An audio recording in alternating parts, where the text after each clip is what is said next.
Lutong. Lumutong dahil sa dryer.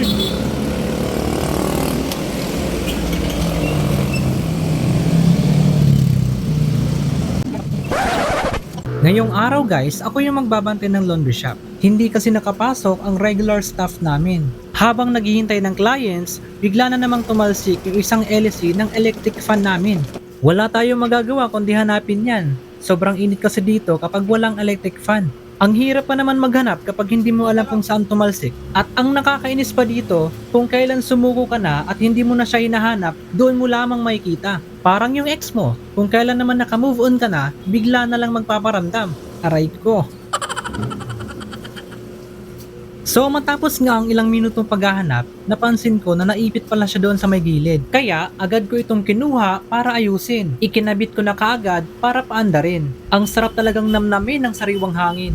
Pero agree ka naman siguro sa akin, di ba? Na kung puro stress na lang ang dulot sa'yo, di ba dapat palitan mo na? Relate yarn? Ang ibig kong sabihin, bumili kasi ako ng bagong ceiling fan. Maganda to dahil ang LC ay hindi nagtatalsikan. Gamit ko lang ang isang screw na pagsasabitan, screwdriver at kapirasong tali kung saan mo man ito gustong talian. Sobrang dali lang talaga nitong i-install. Kahit sino, pwedeng gawin to. Kahit siguro grade 1, hindi man lang pagpapawisan. Sinalpak ko lang ang bawat LC niya. Tapos, tinali ko na agad sa screw para din ako mahirapan. Sabay tali ka agad sa mismong fan. O di ba? Napakadali lang, parang pinaikot-ikot ko lang, sabay tungtong sa upuan. At gamit ko lang ang lumang screwdriver, pinihit-pihit ko lang yan para mahigpitan. Hinawi ang wire para hindi matamaan, sabay salpak sa may saksakan, sabay pindot ng kanyang pindutan, at ayan na! Tapos na! Napakadali lang, di ba? Hindi na kailangan magtiyaga sa clip fan na laging tumatalsik ang LC niya. At ang maganda pa sa ceiling fan na to, sobrang lawak ng range niya. Kahit pumwesto ka sa kaliwa or sa kanan, ramdam na ramdam mo pa rin talaga yung hangin niya. Sinubukan ko pang gamitan ng puwersa habang inihila para matesting lang kung talagang matibay. At kitang-kita nyo naman, hindi talaga siya agad natatanggal. Wala pang 200 ang presyo nito kaya i-check out mo na yan sa Yellow Basket. So, ayun na nga guys. Absent ang employee ko ngayon kaya wala munang arte-arte. Pag may kailangan, ang may-ari mismo ang kikilos. Ganito pala ang feeling ng all around.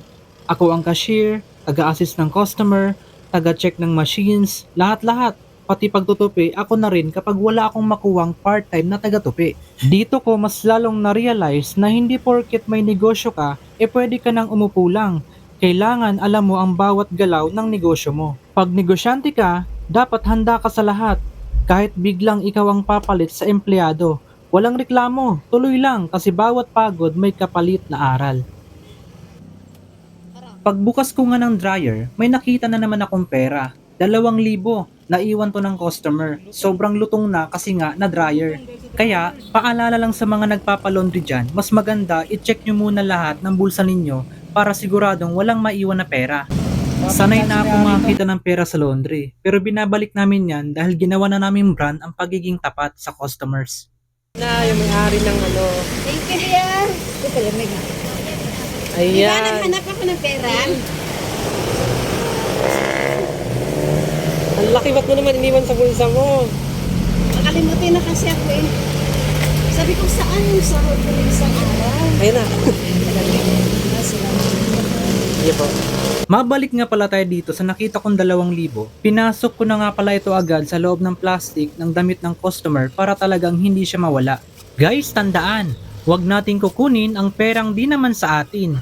Ang pera'y nandyan lang at pwede mong kitain. Pero ang tiwalang nawala, mahirap bawiin. Mas madaling kumita ng malinis na pera kaysa sa pagpapabalik ng tiwalang nasira. Sa pagnenegosyo, hindi lang dekalidad na produkto at serbisyo ang tanging mahalaga.